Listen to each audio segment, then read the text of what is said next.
Hi folks, Florida Man here, bringing you my usual helping of diplomacy commentary and, in the case of this week, nostalgia. Because today we're going to another of the earliest online diplomacy games I played. The game was called Anarchy in Ankara, and I played on the classic map on playdiplomacy.com. I didn't play the game from the start. Instead, I took over a surrendered position. But I will go over the game from start to finish nevertheless, and I'll let you know when I join.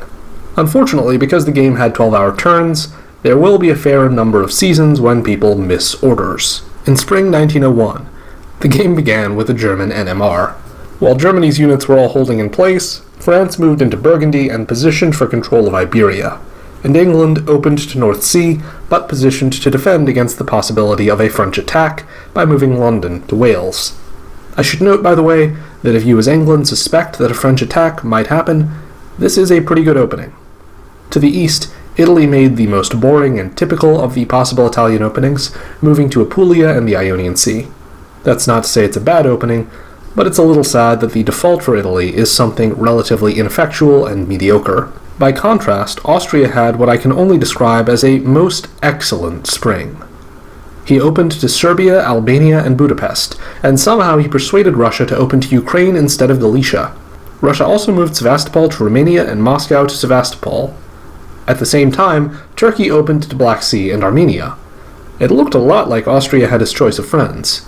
In fall 1901, the positive trend for Austria continues. In fall 1901, the positive trend for Austria seemed to shift. He failed to enter orders, so he gained only Serbia instead of the easy target Greece.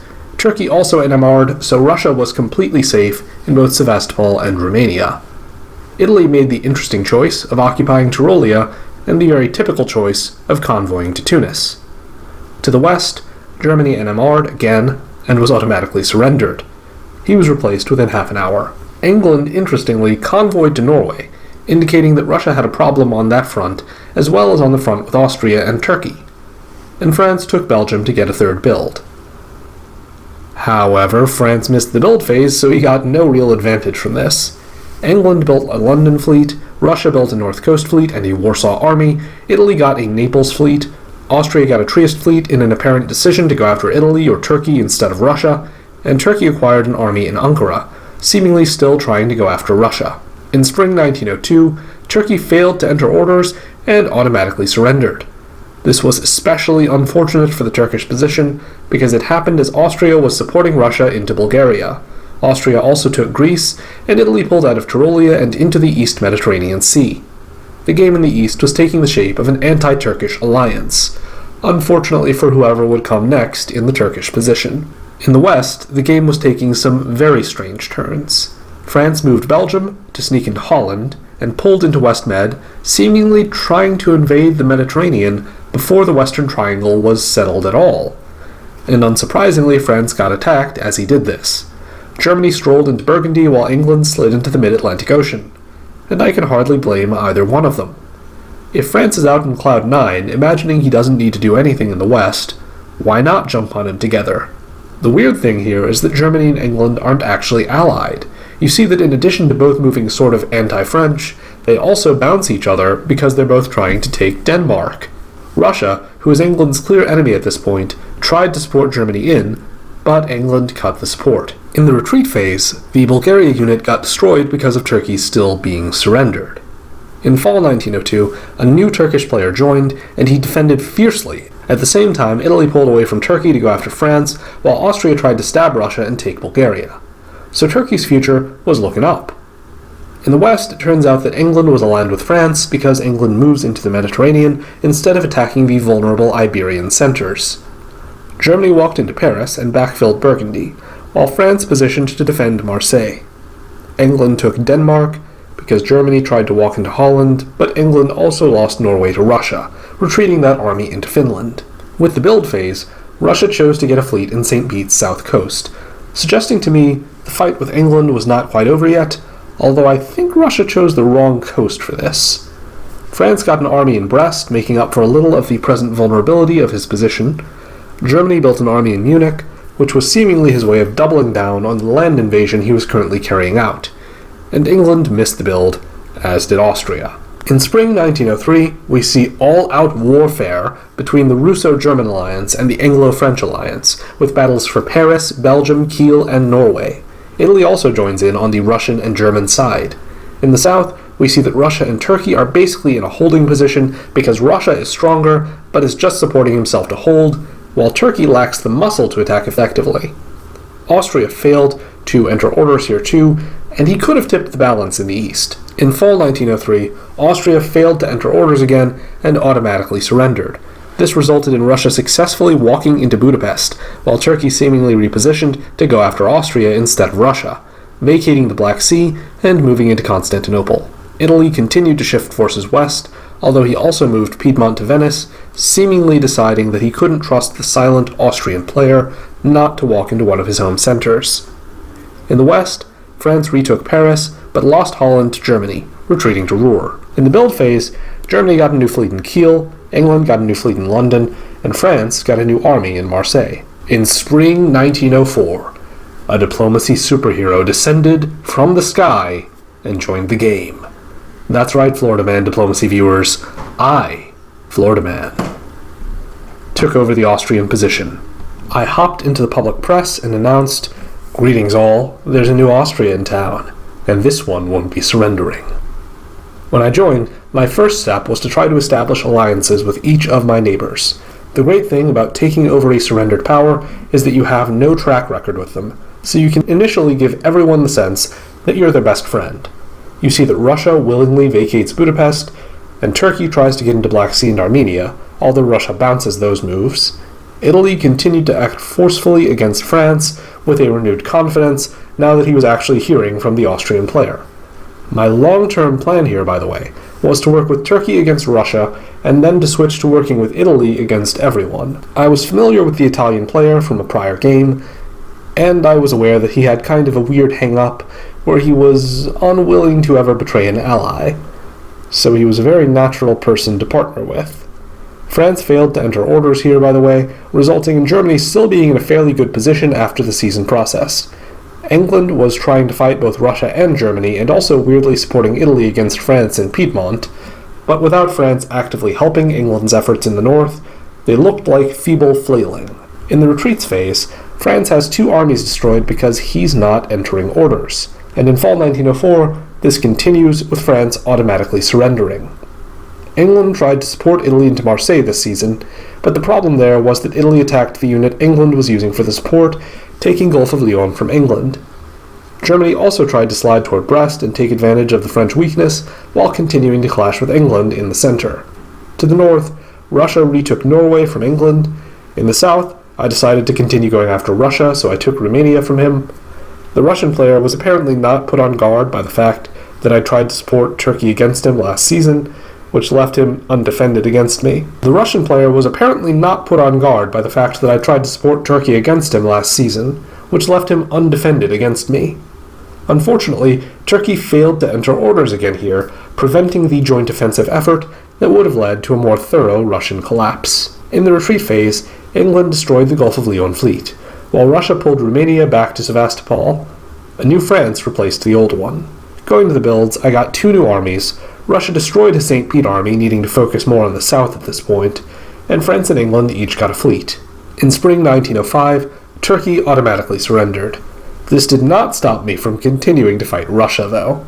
I took Bulgaria from him at the same time that Russia took Romania from me. I also occupied Galicia, positioning for more attacks in the fall. To the west, Italy succeeded in capturing Marseille from France, while France swung everything south against Italy. In the north, we had a season of repositioning between the English and the Russian and German alliance that was fighting England. We see in the retreat phase that Germany destroyed an English fleet here, while Russia retreated to Warsaw to make my life harder. In fall 1905, the war began to turn south for Russia. He was attacked in north and south, a war on 2 fronts. England took Norway, while Russia failed to take Denmark because Germany was trying to take it at the same time. On my side, I held on to Bulgaria and retook Romania. To the southwest, Italy continued to outfight France. He held on to Marseille and captured Spain this season, and although France snuck into North Africa, the year was a big loss for both him and Russia. Compounding the loss for Russia, after the fall orders processed, a new Turkey joined the game. Russia wasn't giving up yet, as you can see from the fact that he entered a retreat to Ukraine, rather than just ceasing to enter orders. But in the build phase, he does have to make a choice between focusing on the war in the north and the war in the south, both of which he has been losing. And Russia chooses to focus south, rather naturally. Unfortunately for him, while he has 2 destroys, I'm still building armies. Italy gets 2 new fleets, and England gets a fleet and an army. France weakens his position against Italy by giving up his North Africa unit. I must admit he didn't have much of a choice, though. It was either that or leave Paris, Brest, or Portugal undefended. France wasn't going to take Tunis anyway. In spring 1906, Russia fails to enter orders, while Turkey moves into Armenia and attempts unsuccessfully to walk into Bulgaria. Turkey may have been under the incorrect impression that he was going to get that back. Who can say how he might have gotten that idea? At the same time, I occupy Galicia and Aegean Sea, while Italy moves into the Ionian. It looks like the fall of both Turkey and Russia is coming very soon. In another spot of good luck, France has focused on defending his home centers from Germany rather than on fighting off Italy in the west, allowing Italy to easily continue advancing and set up to move from defending what he had acquired to attacking in the coming fall. Germany continued to attack both England and France, while England continued to go after Russia, taking Sweden. It was exactly the kind of beautiful chaos that makes an Eastern power strong. With the retreat phase, we see a hint that Russia might be done. His unit in Sweden is destroyed, which frequently means the player didn't enter an order. In this case, that would mean 2 phases in a row with no Russian orders. And in fall 1906, Russia fails to enter orders again and automatically surrenders. At the same time, assuming that he would begin entering orders again, I made an agreement with Turkey. I would let him into Bulgaria, as we may have discussed before, in exchange for support into Sevastopol. What I actually did was slightly different. I took the support into Sevastopol, but I accidentally ordered Aegean to support Bulgaria into Constantinople. So instead of giving up Bulgaria, I was taking Constantinople. Whoops. On the bright side, things go a little more according to plan for my buddy Italy. Although he doesn't get into Portugal yet, he retains Spain and Marseille and repositions to put more fleets into the fight with France. Things didn't move at all for France, which was pretty funny, because he didn't manage to improve his situation of being invaded by Germany, even though Germany didn't enter any orders. Germany didn't lose any ground, despite having antagonized both England and France, because England was much more focused on exploiting the fall of Russia, and he now walked into undefended St. Pete. Going to the retreats phase, you see Russia's Sevastopol army gets destroyed by my attack, because he's still surrendered. In the build phase, I got a couple of armies. England built a London fleet, Turkey destroyed the Armenia army, and Russia automatically destroyed the Black Sea Fleet. In spring 1907, Turkey surrendered, restoring the previous state of anarchy in Ankara. Italy proposed a 3-power draw between himself, me, and Germany at this point, which I accepted. Unfortunately, England refused to accept that he would eventually be defeated, so the game had to continue. You can see that because Turkey is surrendered, I easily take Smyrna and position to take that final anarchic center of Ankara. This is also the moment when I decide to stab Italy. I walk right into Venice and Tyrolia while my other units move east.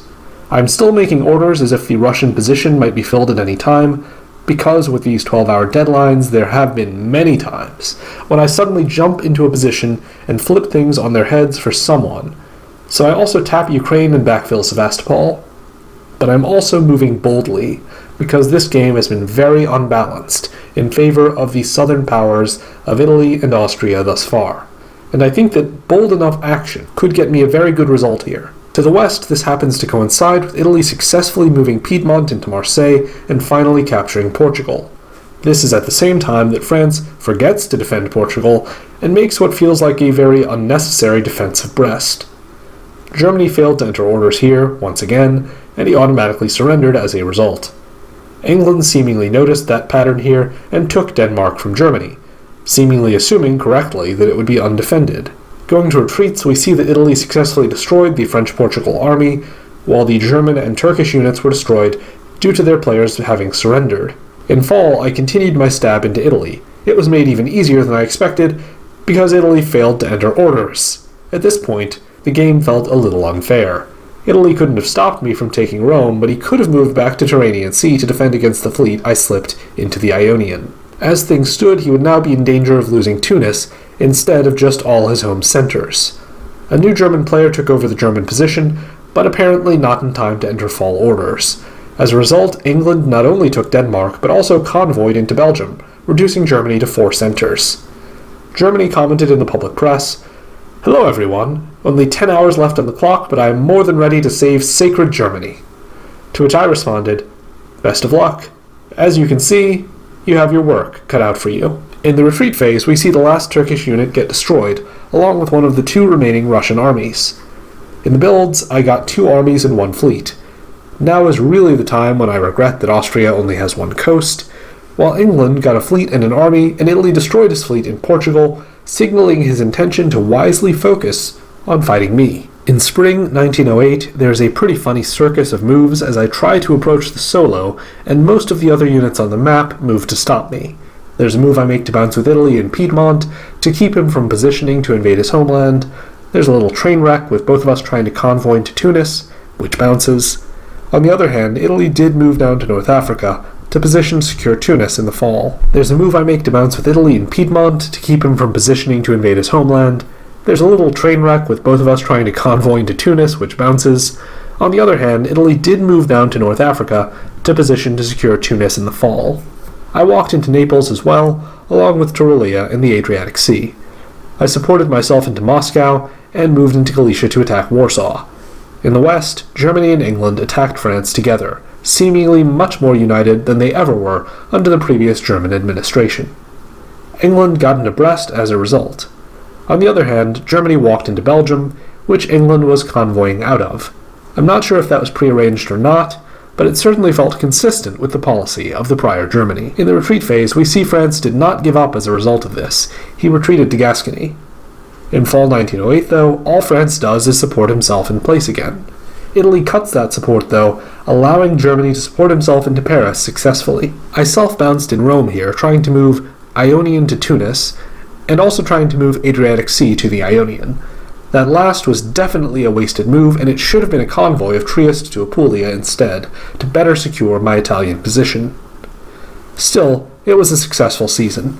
I supported myself into Warsaw to finish Russia, moved into Silesia, and bounced Italy and Piedmont again. I've now bought myself enough time, I think, to bring this thing home. In the west, England moved into North Atlantic Ocean and moved all his other units toward the border with me. Unfortunately for him, Germany was still trying to take more English centers, so they actually bounce where England tries to move to Denmark, and that resulted in 3 English moves bouncing. In the retreat phase, the second to last French and last Russian units finally disappear for good. In the builds, France destroys his last army, Germany builds 2 new armies, I got 3 new armies, and, really surprisingly, Italy destroyed his West Med fleet. That leaves him with a rather useless army in Spain instead of a very badly needed 3rd Italian fleet. Going to spring 1909, we see that for the first time, all of the other powers are actually unified against me and moving against me. We will see if this is in time or if it's too late. In the east, I'm moving into Bohemia and attempting to take Prussia as part of my general program of seeking to surround Germany with a final push. I also continue to defend my hold over the Italian peninsula, although this time I get bounced in Rome where I didn't intend to. There's also the problem that another enemy fleet is entering the Mediterranean, so it's going to be harder than it seemed before for me to potentially take Tunis. England attempts to convoy his army in Brest to Norway, signaling that he's going to put all his force into stopping my potential solo, although he misorders it. Germany is also making some interesting moves, although in this case they're interesting because they're sort of bad. He's moving his army in Paris further away from the front line with me, towards Spain and Marseille for some reason. He really needed to think about sliding that army into Picardy on its way to Ruhr. It's just too risky to leave the line with me so lightly defended here. This gives me some confidence. After orders have processed, Germany proposes a 4-power draw including all of the surviving powers, which Italy immediately accepted. Germany makes an accompanying statement in the public press, which says, "Stalemate lines are almost completely reached. At current level of progress, either a long war awaits or a quick draw. I have no problems with a long war, but I prefer the simple path to the same target. Austria can't win, yet he can't die. Italy and mine existence is vital, and England can't stab either of us without throwing the game to Austria. This will be a long war if it continues. I responded, I hate to be the bearer of bad news, but I can in fact win. I just have to go through you. Then I rejected the draw proposal, and I proposed a draw between myself and England only, which Germany rejected. I commented, frankly, you haven't earned your place in a draw. England is the only power keeping you and Italy from falling apart. He's the one who deserves to share in my victory. You can see this is somewhat true, in that England's units are pervasive throughout the defensive line, and England has also been more actively trying to stop me than either Germany or Italy. But you can probably also guess what the real effort I'm making here, behind the overt words, is. Going to fall 1909, we can see that it's a predictable disaster for the defenders. In the south, you can see that they're doing what they need to do, bouncing me again in Piedmont, moving into Tuscany, and backfilling Tyrrhenian Sea, and moving Irish Sea down to mid-Atlantic Ocean. However, in the north you can see that England and Germany have some very serious issues. If you want to call it miscommunication, that might be too charitable. I think it would be more accurate to call it a disaster of poor planning. England finally convoys out of Brest, and Germany walks into Brest. That probably wasn't a miscommunication, that was probably agreed to, since England didn't need all those fleets, but the key misstep here is in the defense of Germany itself. I mentioned before that Germany didn't seem to get what was needed to defend his homeland from my vicious invaders. Here, it becomes all too obvious. He doesn't move any of his armies, which allows me to surround him properly this time, making it inevitable that I will take Munich or Berlin next year. And he also tries to vacate Kiel and move into Baltic Sea, bouncing with England, who is trying to vacate Livonia for some reason.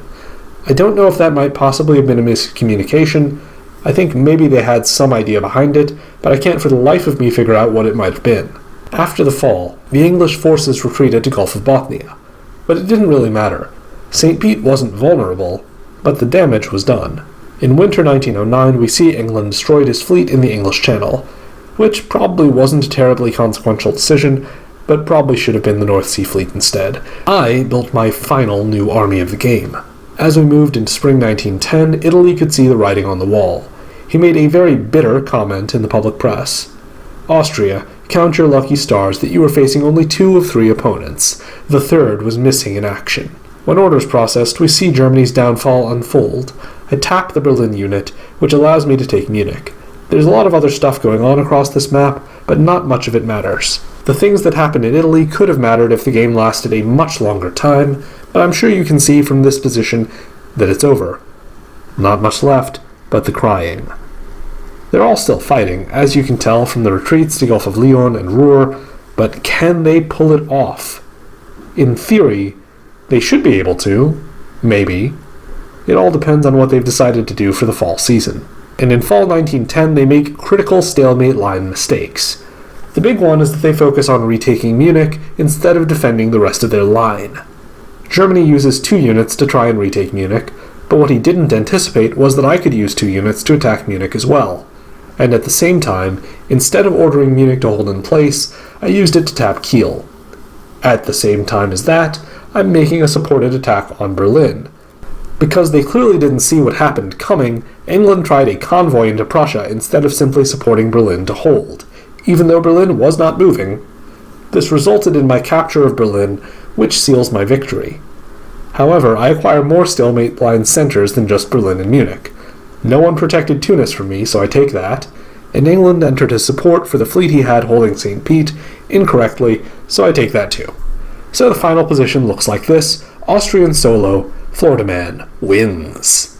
Germany posted, "Congratulations Austria," in the public press, which was a much more fitting comment on the game, I think, than Italy's previously mentioned comment.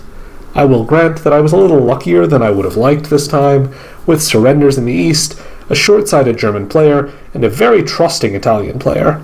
If they had all played as well as England, I might not have won. As an aside, I think the title of this game was extremely apt, considering the long stretches of time in which Turkey was not controlled by any player or failed to enter orders. There really was anarchy in Ankara. I hope you enjoyed this diplomacy commentary. If so, I hope you'll comment with your thoughts and subscribe to the channel, which will promote this video in the YouTube algorithm and help you get more of this content in your YouTube feed. You should also like, because that causes YouTube to promote my videos to you, and I have well over 100 videos like this that you may enjoy. If you really liked this, you should consider joining my patrons, whose names are now on screen. They have access to exclusive content that other viewers never get to see, including an exclusive diplomacy commentary and a podcast where every episode goes through a season of a diplomacy game. Until next time, Florida Man out.